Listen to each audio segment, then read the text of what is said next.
Welcome to the Tech Money Podcast, where the worlds of technology and personal finance collide. Hosted by certified financial planner, speaker, blogger, and self-proclaimed personal finance nerd, Malcolm Ethridge. Each episode aims to make you just a little bit smarter about your money, all from the perspective of the tech professional. Without further delay, here's your host.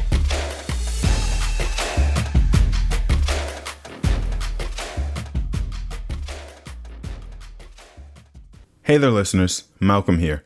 And on today's show, we're talking about the gender pay gap. More specifically, we're talking about the disparities between men and women in the workforce and the ways that they both ask for and receive equity compensation. Recently, the Wall Street Journal released an article titled, "There's Another Gender Pay Gap, Stock Options." And in it, they make the case that when it comes to equity compensation, women often don't know what to ask for, and companies don't tell them. They cited a study by Rutgers Institute for the study of employee ownership and profit sharing that showed a substantial gap in the percentage of men and women who own their employer's stock, as well as the overall value of those shares. According to the study, some 24% of male employees hold company stock or stock options, compared with just 17% of female employees. And when it comes to the value of employee shares, including those held by workers who participate in a federally regulated employee stock ownership plan, the average value of company shares held by male employees in 2018 was $104,902. For women, it was a dismal $26,361. A different study published this year in the Journal of Applied Psychology looked at two anonymous companies, one a tech startup, the other a large publicly traded company, and found that women received 15 to 30% fewer equity grants than men. The gap remained even after the researchers accounted for traditionally gender-based nuances in skill sets and occupations. After reading this article, twice actually, it became apparent to me that I missed a key component in our 5-part series on equity comp that stretched between episodes 17 through 21 of this podcast. As a person who lives in this world, advising clients on equity comp and salary negotiations and such, I was not aware that so much of a gap existed with respect to equity alone. But I should also say that I was not all that surprised. So I decided to double back for this episode and dedicate an entire show to equity compensation in season 1, not only on the gender disparity and equity ownership, but also on negotiating for more equity when presented with the opportunity. And rather than get on here and try to mansplain the entire article and the various issues it addresses to you myself, I thought it would be a better idea to bring on the woman who the article profiled and let her share her story herself and probably educate me a bit in the process. Brooke Harley is the founder and CEO of Class Rebel, an online e-learning company that offers classes focused on wealth building, angel investing, and the basics of managing equity. She also has an MBA in finance and earned a JD from York University. And prior to funding Class Rebel, Brooke has worked as a corporate attorney, as well as a venture investor and startup board member. So with that brief introduction, welcome Brooke Harley to the Tech Money Podcast. Thanks so much, Malcolm, for having me. It's so great to be here, and I love talking about these topics. So thanks very much for letting me have the floor on it. Yeah, no, I appreciate you agreeing to do this. So to get us kicked off here, I breezed through your resume pretty quickly in my intro. What should I have included in there? Well, for any aviation enthusiasts out there, I'm also actually trained as a pilot, which is just a personal interest of mine. It was harder than I thought to learn that. Yeah. Yeah, you never know who's out there. I must be. Yeah, you never know who's out there who has a license actually, and it's a whole nother world, and it's interesting. So sometimes I like to add that because it's unusual, but you never know who's out there listening, and you know, it's a fascinating area, aviation. So I want to add that.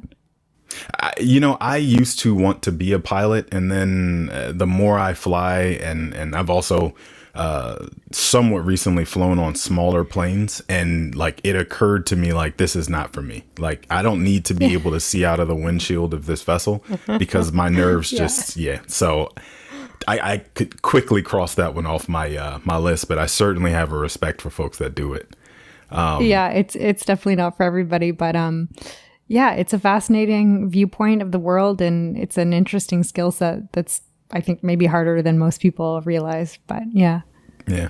Well, also, as I mentioned in my intro there, you spent a few years working as a corporate attorney, developing stock option plans for companies and, also helping to facilitate some mergers and acquisitions with the investment banking team, which means you're no stranger to the inner workings of equity compensation, sort of as you were alluding to, but you're not a stranger to negotiation either, right? I believe you come from a family full of lawyers, if my research is correct.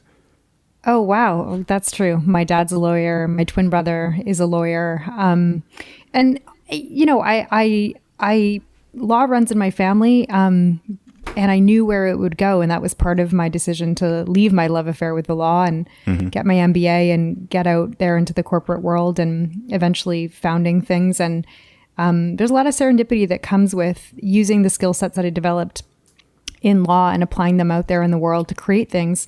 But I don't know if you've ever traced back pivotal points in your life and how they happened. Oh, that's my favorite thing to do. But I will say that negotiation at Lululemon was a pivotal point in my life that created a future that I didn't have before. And when I trace back how I did that negotiation, it's, I worked for this lawyer. His name was Hector Mackay Dunn, and I had to draft the stock option plan. I didn't know anything about it for this company. And this old partner was so stodgy. He would swear at me, and it was just a horrible assignment. I got a few things wrong, but it was the training ground for understanding stock options. And I used to draft them for a living. So by the time it came around that I was in front of the CFO to negotiate my package, I knew I had all the confidence I needed to talk about an equity compensation package. And so it's funny how when you trace things back, like pivotal moments of training or pivotal opportunities. How much of a factor, though, would you say that your professional background has played in your approach to equity negotiations, and how much of it is just personality? Right. I brought up the fact that your dad, I knew, was an attorney, and then you mentioned your twin brother as well. Like you're kind of exposed to that world vicariously. Right. So even if you decided not to become an attorney. So how much do you think your personality and your upbringing and that sort of thing is the reason for your approach versus what you've learned on the job or, professional training? I think it's 90% professional training. You have to know what you're talking about when you go to negotiate an equity compensation package. You need to know the mechanics of a stock option plan to have an intelligent, persuasive negotiation. And so I think 90% of it was training and having the confidence and experience to have the discussion. And maybe 10% is personality and trying to have courage to ask for big things. So we're going to get to the story you were alluding to in a second. I definitely want to focus a good bit on your, negotiation that sort of changed the course of your life, as it were. But in my intro, I mentioned that you spent some time as a venture investor as well. But that may have been underselling it just a little bit. I read that you guys actually managed to raise over $32 million for your fund, Campfire Capital. And that's no small feat. What was that like? It was really difficult. I left Lululemon and I had this big vision that I would start this fund, and I started it by myself, but I quickly added some partners from the private equity industry and from the retail industry, one of whom was my old boss. And there was really two of us who were day to day. We were young women at the time, mid 30s. So this is about 5 years ago. And it was very difficult. I'll give you the real numbers. We had about 900 no's, 100 yeses. And it took about 2 years to close that money. And there was a lot of disappointments, a lot of people that promise you $1 million and disappear on the same day of the closing. And many days I laid in bed thinking, what on earth? Why did I think that I could do this? Why did I think we could do it? But what I found is the value of persistence. If you just refuse to give up, it's amazing what you can make happen if you just refuse to give up and hang in there for a very long time. And we brought it into fruition. And we did it, and it surprised even me, but it was 900 no's and 100 yeses. That's really how it shook out. Same pitch 1,000 times. No, thank you. Can you imagine? I can saying the same thing 1,000 times? I absolutely can. Before I got into financial services, while I was in college and then also coming out of college, I actually worked in auto sales. And so, yes, I was very trained at accepting the word no without taking it personally. But I definitely don't think it's something that you ever become immune to. It still affects you to some degree. You just learn that eventually it's them, not me. And you move on to the next one and the next one. But it can't be any easier to get geared up for number 899 than it was to get geared up for number like 15. But I mean, even to that end, right? You apparently weren't tired of hearing no too much, because then you went and founded your own thing after putting in all that work in the venture space, making all those contacts, learning the ropes, having a process down. You said it took you about 2 years. So after 2 years, that J curve has started to get a little less steep, but you decided to go do something completely different. Why bother, right? Why not just sit back and chill and enjoy the fruits of your labor on that side? Yeah, well, this is where I'm a little bit thankful that the press did not cover the dark turn that my life took. So after all that hard work, if you can imagine, there was once we closed 32 million, there was a partnership dispute. And the way the corporate plumbing of a fund is structured is that a partner can trigger the key man provisions and bring the thing down in a day. Wow. And that's what happened. There had been some tension brewing in the partnership, conflicts of interest, issues around economics and control. And they came to a head, and a partner pulled the key man trigger, and it all came down in a day. And honestly, it was devastating. It was the darkest time in my life. And I can appreciate how maybe bougie that sounds. Oh, my VC fund imploded. Yeah. But, it was about reputation. I'd gotten all my colleagues at Lululemon to believe in me, and I'd taken their capital, and I was a steward of their capital, and they trusted me. And we'd thankfully not gotten too far in deploying it, but I was in a position of trust. I was an asset manager, and value was destroyed through a partnership dispute. So it was devastating for me. And, it's been, I think, 4 or 5 years since then, and it's still painful. Yeah. I appreciate you sharing that with us, as painful as I'm sure it can be to rip off that scab one more time to tell the story.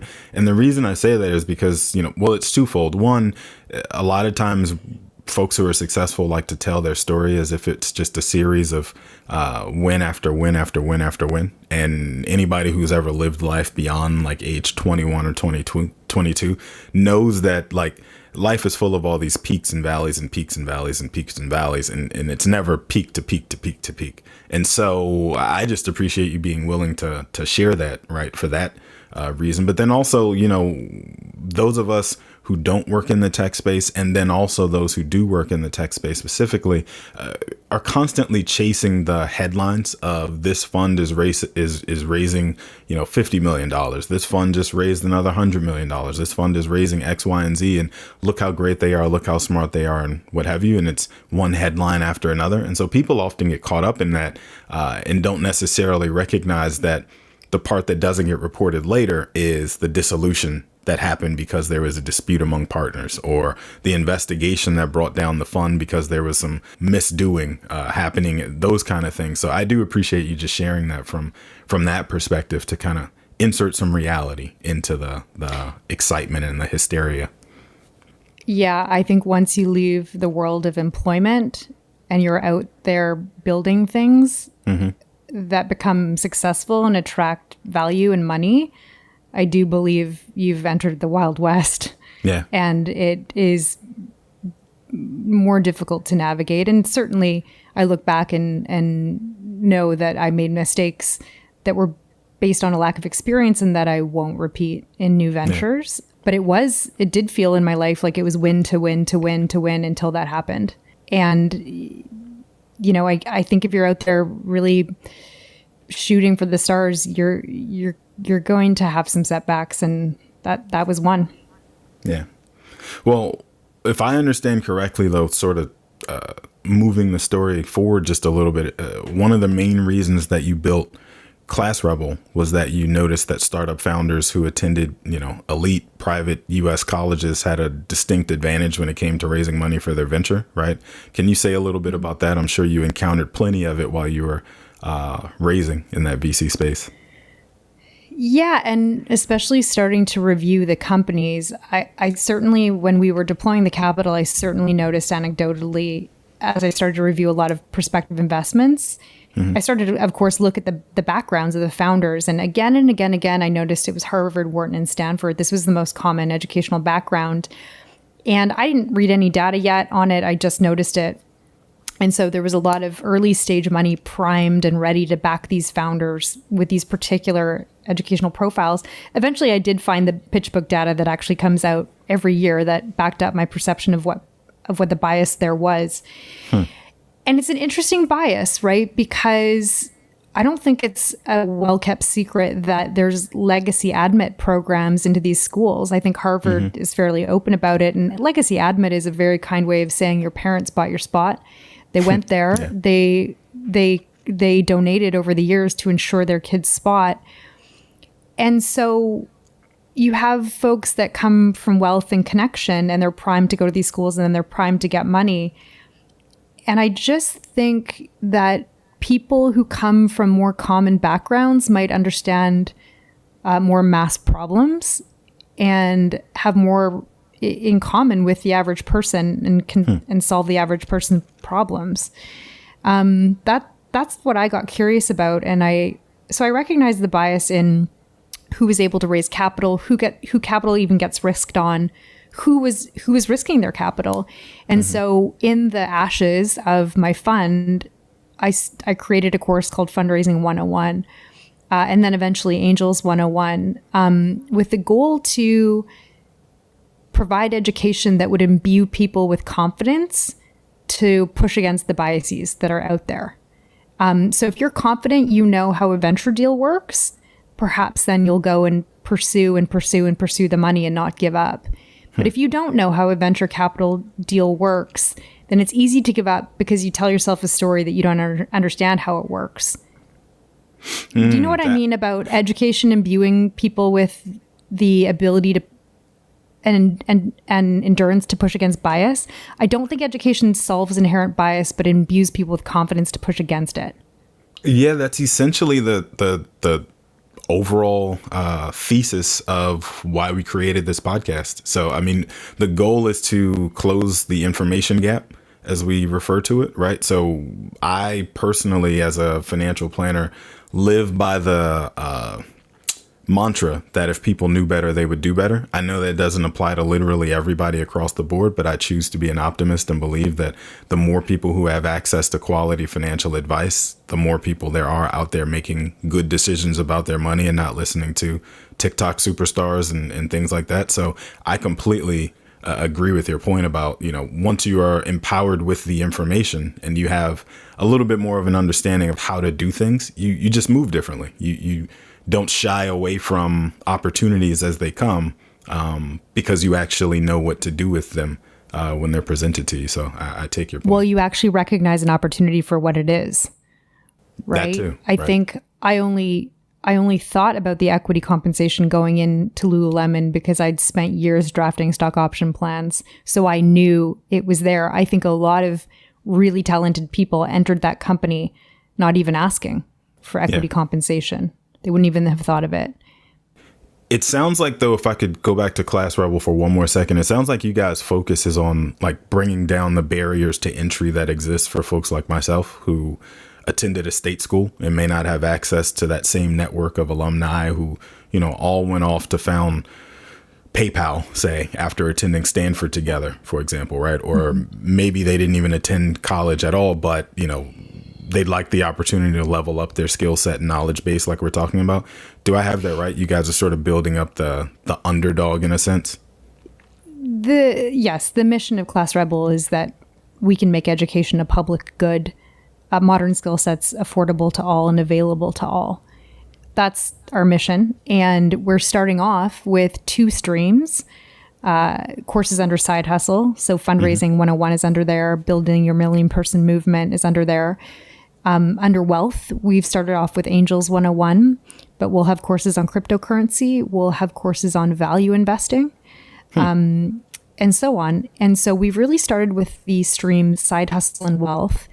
And that is a nod to the bigger cultural sentiment that I believe has been building for a while, which is in this 100-year life, which we're living, you can't be 100% reliant on an employer for your financial livelihood. It's too risky. You've got to be starting things on the side. You've got to be investing your money, because trading time for money with an employer with no loyalty to you is a dangerous place in this 100-year life. So that's why we are leading with Side Hustle and Wealth courses to equip people to create money flows on the side, that complement their employment income. Yeah. And that could eventually, if they do well, eclipse their employment income. That is eventually what you learn, is that investment income will eclipse your employment income. Well, so to set the stage, right, one of the reasons that this particular article jumped out to me is that a couple weeks ago, I was a part of a mastermind group of, 20 or so folks in the tech space that I'm a member of. And everybody's at varying levels of their tech career, right? And one young woman was telling us about how she was up for a pretty significant promotion. And she wasn't quite sure what to ask for, but she knew it was going to mean, considerably more work and considerably more responsibility, right? So she reached out to another member of this same group who's a bit more senior and asked him for his advice on what she should ask the company for, right, in the way of total comp. And the two of them went back and forth over multiple phone conversations where he coached her on, the right email to craft, what to say.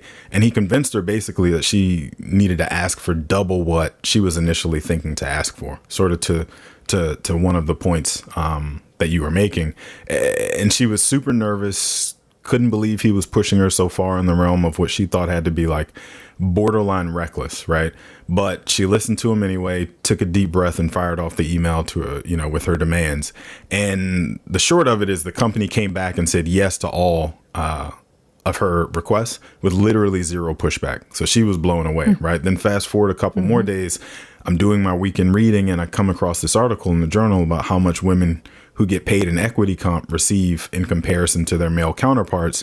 And they're talking about this woman, Brooke, who is like slayed these dragons and negotiated for equity in a startup that turned out to be life-changing money for her. And so I said, I've got to get her on the podcast and have her share, some of those gems. So that's why I sort of paused you in telling that story initially, because I want to kind of focus our conversation there a little bit. But my question in all of that is, in that journal article, you mentioned that you were up for a role with Lululemon, as you alluded to back in 2009, and you decided ahead of time that it made more sense to focus as much of the conversation as possible on how much equity you'd be receiving rather than how much salary you could get them to agree to. Why was that? Why was that the focus of your conversation? Because there's no cap to the upside of how well your equity portion of your compensation can do if the company does well. I can't stress enough that adding maybe 10,000, 20,000, even 30,000 to your base salary is not going to change your life. But adding 10,000 stock options to your original stock option grant definitely has the ability to set you free financially. So there's no cap on how much equity can become worth. So you want to get as much, I wanted to get as much of it as I could. I was originally offered 10,000 options and I countered with 40,000. I did not get 40,000, but I did get 20,000. I did double what I was offered. And I thought it was reckless of me to negotiate so hard as well, because the reality is it was the financial recession and I was one mortgage payment away from losing my home. I'd been out of a job. I'd just been doing my MBA. I was $100,000 in debt and couldn't make my mortgage. And here I am negotiating for quadruple the options or I'm not coming. Yeah. But it felt reckless, but the offers don't get ripped away just because you're bold. They actually just don't. That's the part that I always try and focus people in on. I have, as you can imagine, a number of clients who get paid in equity and they work in tech and they're constantly trying to push the envelope, the comp conversation and such. And the thing that I always try and focus people's attention on is if they really want you, they're not going to suddenly say, we don't want you anymore because you asked for an extra 5,000 shares or whatever, right? If I really want to hire you, the worst thing I'm going to say is my last offer was my best offer. And then and you move on, right? But like being afraid to ask for fear of upsetting, the hiring manager or whoever that you're negotiating with. If you think about it for a second on its face, the company who would decide they don't want you anymore because you chose to negotiate your comp is probably not a company you want to be working for anyway, right? So if you just think about it in those logical terms, it should kind of help you get over that negotiation hump. But I'm a little bit biased in saying that I am a person who likes to negotiate everything. So I'm a little bit biased in saying that. But I believe I read also that you attribute your ability to even get into venture at all to your experience as an exec at Lulu and the equity that you had there at one point that eventually grew to 7 figures. You mentioned the number of shares and sort of set your life on a whole new course. And I think that's what you were kind of alluding to.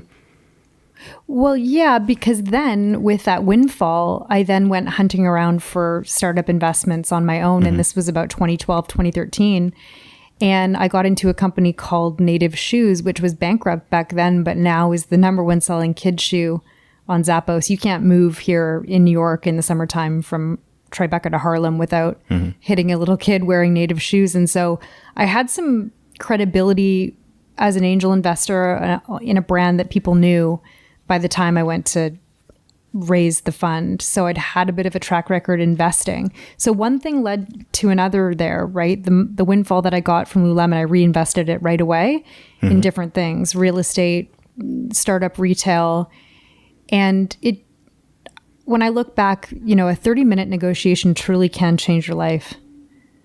And now I'm free to do work that's meaningful for me, which is Class Rebel. And I can trace it all back to, a 30-minute conversation I had in 2009.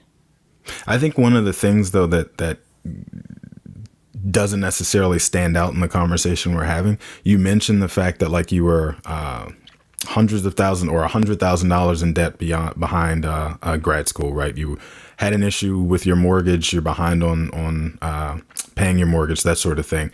But you still decided to take a risk, or at least a perceived risk at the time, and negotiate a little more aggressively to position yourself on more solid financial footing. If your thesis proved out, Lulu was the right place to be, you hit it right at the right time, those kind of things. I think it's important to also point out, from what I'm hearing you talk about, is being willing to take some risk. Having a healthy appetite toward risk, especially when you're earlier on in your career and have plenty of time to recover, because that also is the other component of owning equity or having shares in companies and those sorts of things that has to be a companion piece to that conversation, right? Yeah, and risk is a whole nother conversation. I do think you have to have an appetite for risk to put yourself in a new financial position in life. And if the most risk you ever take is asking for a higher offer, on the whole scale of risk, you're not risking your capital. You're just having a risky conversation that can change your life. There's not that much risk involved in asking for more. People perceive that there is, but I think we're on the same page that there actually isn't a lot of risk in negotiating a higher offer. But I took risk leaving my law career, and then I took risk leaving Lululemon. Some of the risk taking has paid off and some has not. And we'll find out how it goes, further with Class Rebel, because that's risk taking as well. But I do think you've got to take some risks to put yourself in a different position in life, financially. And that is what I believe true. Yeah. Yeah. Interestingly, to your earlier point about, how a few $1,000s is not going to, be life-changing money in the grand scheme of, over the arc of your entire working career, your whole entire life. I actually wrote a blog post about this last year titled Time to Negotiate Your Next Pay Increase. Ask for stock instead of more cash. And I think what you're saying aligns with the basic premise I was trying to get across when I wrote that, which was, if you're lucky, there comes this point income wise where an additional dollar coming into the house has a diminishing rate of return, right? For a number of reasons. The IRS is going to take a bigger portion if you end up in a higher tax bracket. You may not want or need to go buy a bigger home or a nicer car, right? You can already comfortably afford to do all of the travel and leisure type activities that you enjoy currently. You're already maxing out your retirement savings. Your kids already go to the best private schools that money can buy, et cetera, et cetera. You get where I'm going. But if you were to receive those dollars in the form of equity and you held on to them for, a decade or so, as is the case with someone working at a startup like a Lululemon, those shares have way more value for you and can even become a game changer on your way to building that life-changing wealth that you're talking about for yourself and for your family. So I guess, again, long build up, but I'm curious if in that negotiation with the CFO of Lululemon, whether you think you were able to draw more out of him from an actual dollars and cents perspective because you were asking for stock rather than cash. Absolutely. Of course, when I look back at the math, it was the equity that put me in a place of financial freedom. It was the negotiation I did in 2009 for 20,000 stock options. That's the piece that put me in a financial position to start a fund, to start Class Rebel, not have to work. It wasn't the salary or even the bonus portion of that equity comp package that put me into the position to be free, to build new things, try new things, fail at them. It 1000% was the equity that allowed me to invest and then reinvest and then put myself in a position where I can build Class Rebel and I can do it without getting paid. Yeah, that's another working theory that I have, that some companies are much more willing to part with additional shares of stock than they are a few more dollars because, dollars go against a different P&L than simply pulling additional shares out of the employee equity pool. And so, by asking for shares, you might be able to end up with, say, $10,000 worth of shares where they may have only been willing to give you an extra $5,000 in salary, as an example, right? I agree with that theory. And when you think about, negotiation of compensation, everyone's fighting for the dollar because that's what people know how to fight for. But not many people are putting the gas down and really trying to quadruple, their equity offer, or double it, triple it, whatever it is. So you don't have a lot of competition going after that stock option plan, truly, because in my experience, not a lot of people understand what it is, how valuable it could be, and how to talk about it and position yourself in a negotiation. Well, to that end, though, I read that through Class Rebel, you plan to launch a class soon about negotiating equity comp. Can you share a little bit about what you have in mind for that one? Yeah, it's our next one up. In fact, I saw a Wall Street Journal article that prompted me to think about this course. And it was by J.J. McCorvey. And it was about how Black and Latino workers in tech get less equity grants. And no doubt there's bias. But in my experience at Lululemon, what I also saw was that no one really understood the stock option mechanics and how to even have the conversation and what they could be worth. And so what we're going to do is we're going to create a course. It'll have Cameo instructors. I'll be the lead on it. And we'll step through stock option mechanics. How do they work? What parts of the grant are negotiable? What is not negotiable? What's a strike price? So that's the stock option plans, but also what are restricted stock units? What's an RSU plan? That could be part of your comp. What's an employee share purchase plan, right? At Lululemon, for every 2 shares that I bought, Lululemon would purchase me one. So Lululemon had stock options, RSUs, and employee share purchase plans, and I took advantage of all of them because I understood them. So we'll cover all 3 of those types of plans. We'll talk about negotiation strategies, which Felice Klein from Boise State has a real point of view on.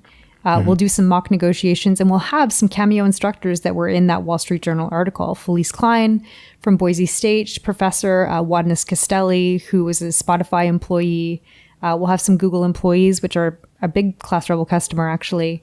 Yeah. And I think we can create something amazing. And I don't think that the companies will ever create this education themselves, because I don't think they're very incented to, of course. So we'll do it. And I think coming from an arm's length party like us, it will be well received. Well, I imagine, or I should say, I hope one of the cornerstones of this course will also be to teach people to understand and respect the forfeiture value of their shares, right? Since you shared a story in the journal article of a former colleague at Lululemon who almost walked out of the door as she had an options exercise coming up and didn't even realize it. Yeah, that was common. Yeah. Imagine walking away from $300,000 and someone from the company calling you 3 months later and saying, hey, your 90-day exercise period is up. Did you have any idea that you had $300,000 or $400,000? That's life-changing for so many people. That's a house down payment, or that's maybe a whole house, depending on where you live. I couldn't imagine, but I also can imagine, because through the financial planning that we do with clients who have equity compensation, one of the first things we point out to them is exactly that. Like, here's how much you stand to lose if you were to decide today is the day and you're just going to walk out the door. And I can't tell you how often people look at that and go, wow, I didn't even realize. So I can't imagine personally being in that position and losing out on that, but I can imagine how it actually happens, simply because I see people who, like, the light bulb goes off and they go, oh, shoot, I'm telling you, I'm planning on accepting this offer that I have from XYZ company. And you just pointed out to me that I need to wait another 9 months because I have $300,000 still on the table that I wasn't even focused on. In that same vein, in that article, you said that simply not knowing is one of the key factors that you attribute to the gender wage gap and equity in period, right? But why do you think that is? Presumably, men and women have access to the same information, whether it's in the equity agreements they've signed or the plan documents, or the company's public filings even. What keeps women from being in the know so much?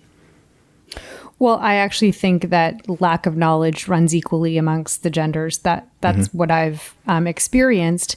But I think the initial offers out of the gate for equity comp, if the research says that they're discrepant, I believe it, for the same reasons that wage compensation offers are different out of the gate.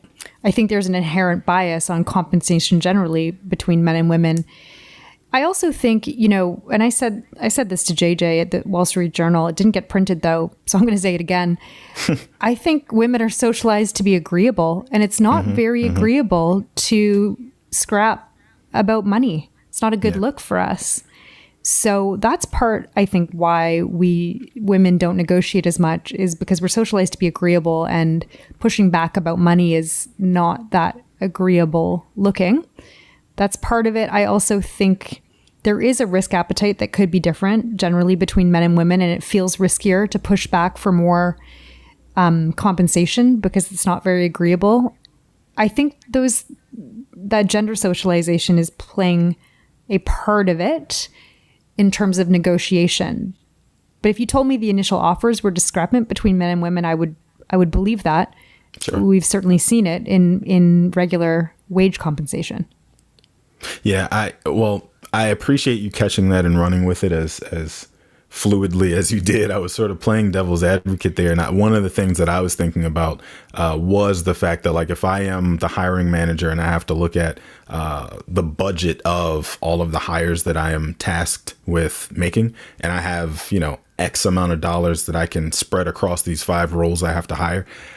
If I am a devious minded person in the least bit, I can look at the 2 women's names out of those 5 that I'm about to make offers to and just naturally assume that I can offer them a little less and they're going to take it, which then means that I can offer those guys a little bit more to get them to come, because I know inherently that they're going to push back and negotiate with me a little bit on what I'm offering. So I think where you were talking about being socialized to be agreeable, I think you perfectly articulated the reason that happens and how it gets taken advantage of time and time again from folks making those offers. And I wouldn't even pin it back to a devious mind. I would pin it back to someone that's business minded. If you're managing a budget, that type of thinking isn't so far from reality, right? If you're managing money, that is how you're thinking. And I think it reflects reality today. So it's not just devious minds that will go there. I think it's most minds that have been in business for a while. Well, something else I was thinking about while you were talking about the course that you guys are creating, the journal article also placed some of the onus of the gap on employers and said that encouraging women to learn the ropes and lean into negotiations won't solve the problem on its own. Do you agree that, there's steps employers can take to help make things more equitable? I believe that compensation, whether it's wage-based or equity-based, will not reach perfect parity until there's legislation in place to enforce it. That's what I believe. I don't think employers they're businesses and they're accountable to their shareholders and they're set up to make profit. So they make profit where they can. Until they're forced to by legislation, I think we'll always see a wage gap and an equity-based compensation gap. I don't think businesses are motivated to solve this problem. Yeah. Well, I mean, in my time advising executives on their finances, I've noticed that the higher a person goes up the ladder in a big corporation, the more flexible the rules tend to be with regard to compensation, right? This person gets that thing because they either knew to ask for it or received good advice from a mentor or peer or whatever. Do you believe that this is a situation where things should be more regimented and scripted so that negotiation isn't even necessary? I think it's harder to put lines around it, maybe at the highest levels of these roles in businesses. But I will say, for those of you making your way up in your career, I would say the highest level person you can talk to, the more flexibility you will have to negotiate. So I was present to negotiate directly with the CFO of Lululemon and not have a hiring manager come between us. Because if they did, I was afraid that I would be boxed into whatever comp box I guess I would normally go to. But I really distinctly felt that because I had managed to climb my way all the way to essentially the top of the business and negotiate directly, that type of person, that C-suite role, he had the flexibility and power to grant me what I wanted. So I think no matter what rank you're coming in at, try to get around hiring managers and talk to C-suite executives who are going to be responsible for you, negotiate directly with them. I would try that as well. I tell you what. The last thing, can I add one more thing? Because Felice Klein from Boise State agreed with me on this. One piece, coming into the Lululemon role and negotiating for equity, it was 2009. It was the financial crisis. I got a job, but I'm telling you barely, and I almost lost my house. I finagled one other job offer in an industry that was also pretty dead, which was investment banking. And I was able to play the investment banking role off of the Lululemon. I played them against each other to improve offers. And I think anyone who's getting a tech job with Google could probably wrestle up an offer from also Facebook or Netflix. And so to the extent that you can have two offers at the same time and play them off to increase your comp, that works. It worked for me specifically. And when I shared that with Felice, the researcher from Boise State, her research has proven that to be true. So that is another important piece, is competing offers. Yeah, and thank you for adding in that last little nugget. This conversation has been great. I appreciate you being so generous with your time. But where can people find you if they want to learn more about you and or Class Rebel after this goes live? Yeah, check us out at classrebel.com. You can see the courses that are live. You can see the schedule there. We're going to be collecting emails for those of you out there who want to know when our Negotiating for Equity Comp course goes live. That will probably be in the spring of early 2022. So check us out at classrebel.com. Awesome. And before I turn it over to Eric to close us out, a quick programming note. This is one of the final episodes of season 1. However, we want you to stay tuned to the Tech Money podcast channel in your feed because we do have some bonus content that we'll be sharing with you very soon. I am super excited about that. Another project that I'm working on currently, but I don't want to ruin the surprise. So I'll just stop there with that little teaser. And with that, Eric, go ahead and close us out, sir. All right. This has been fantastic. Brooke, thank you so much for your time today. As a father of a 22-year-old daughter, I love what you're doing, and I think it's incredibly important. So thank you so much for doing that and being on the show. Malcolm, of course, thank you for bringing on the show for all of us in the audience. And, of course, our last thank you goes to you, the listening audience. Thank you so much for tuning in and listening to the Tech Money Podcast with Malcolm Ethridge. If you have not subscribed to the podcast yet, please click the subscribe now button below. This way, when Malcolm comes out with a new podcast, it'll show up directly on your listening device. We humbly ask you to share this podcast and leave a review because this will help others find the show and get this great information. You can connect with Malcolm on social at Malcolm on Money. We'd love to hear from you and any questions you have. Malcolm would be happy to answer them. And you can do this by emailing him at podcast@malcolmethridge.com. Again, thanks for listening today. For everyone at Tech Money, our hope is that this show helped make you just a little smarter about your money. This has been the Tech Money Podcast. For more information on today's topic, to review the show notes, or to catch up on past episodes, be sure to check out malcolmethridge.com/podcast. And if you have an idea for a show topic that you'd like us to cover, or you want to send us feedback, the web address again is malcolmethridge.com. You can also find Malcolm across all social media platforms at Malcolm on Money. This episode was written and created by Malcolm Ethridge, with the production, the editing and sound controls powered by Proudmouth. This has been a Malcolm on Money original. Thank you for listening. The information shared in this recording and by its guests represents the views and opinions of the guests and does not represent the views or opinions of the host. This content has been made available for informational and educational purposes only. This content is not, nor is it intended to be a substitute for professional financial advice. It is always recommended that you seek the advice of your financial advisor or other qualified financial service provider with any questions you may have regarding your personal financial situation.